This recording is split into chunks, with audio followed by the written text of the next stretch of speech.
বন্ধুরা, আজকে এমন একটা ফুল গাছ আপনাদের দেখাবো যে দেখতে পাচ্ছেন যে ফুল গাছটা এত সুন্দর, আসলে মন মুগ্ধ করা, এত সুন্দরভাবে ফুলগুলো ফুটেছে। এই দেখেন, আসলে এই গাছটার কোনো যত্ন নেই, কোনো পানি দেওয়া নেই।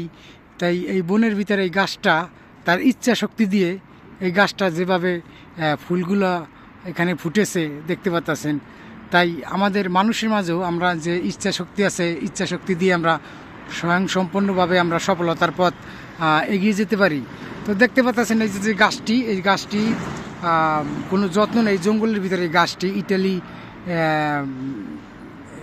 একটি শহরে, আপনার পিস্তিয়া শহরের ভিতরে যে গাছটি দেখতে পাচ্ছেন, খুবই অসাধারণ। এই গাছটি দেখেন ফুল কত সুন্দর, ফুলগুলা দেখতে পাচ্ছেন কত সুন্দরভাবে যে ধরছে। এই দেখেন ফুলগুলা আসলে অসাধারণ, এখানে খুবই সুন্দর এই পরিবেশটা। আর যে গাছটা অনেক বড়, মোটামুটি আপনার 4-5 হাত হবে উঁচু।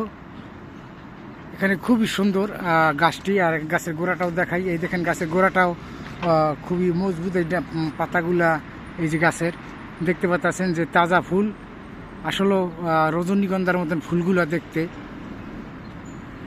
খুবই সুন্দর। বন্ধুরা, যে জঙ্গলের ভিতরে আপনার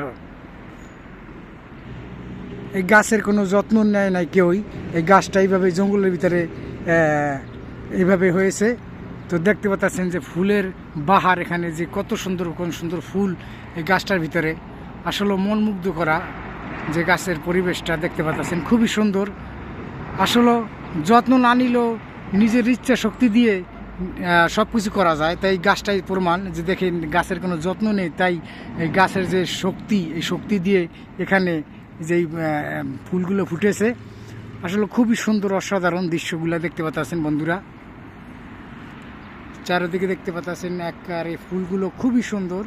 এই যে থোড়ায় থোড়ায় ফুলগুলো ফুটেছে, যে ফুলের কলিগুলা, এখানে মৌমাছি এখান থেকে মধু নেয়, অনেক মৌমাছি এখানে আছে, এখানে এই ফুলে অনেক মধু হয়।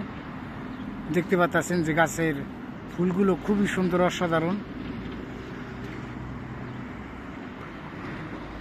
যদি ভিডিওটা ভালো লাগে প্রিয় বন্ধুরা, ভিডিওটা শেয়ার করবেন, লাইক করবেন, কমেন্ট করবেন এবং সুন্দর সুন্দর দৃশ্য, ইতালির সুন্দর সুন্দর দৃশ্য দেখানোর জন্য আপনাদের বিভিন্ন জায়গায় নিয়ে যাব। আর ভালো থাকবেন, সুস্থ থাকবেন সবাই ইনশাল্লাহ। আর সবাই সবাইকে ভালোবাসা দেবেন। আবার দেখাইতেছি যে গাছটা দূর থেকে দেখতে পাচ্ছেন, খুবই অসাধারণ। যে গাছটার যে পরিবেশটা খুবই সুন্দর, মনমুগ্ধকর একটি গাছ। আর সবাইকে অনেক অনেক ভালোবাসা রইল। ধন্যবাদ সবাইকে।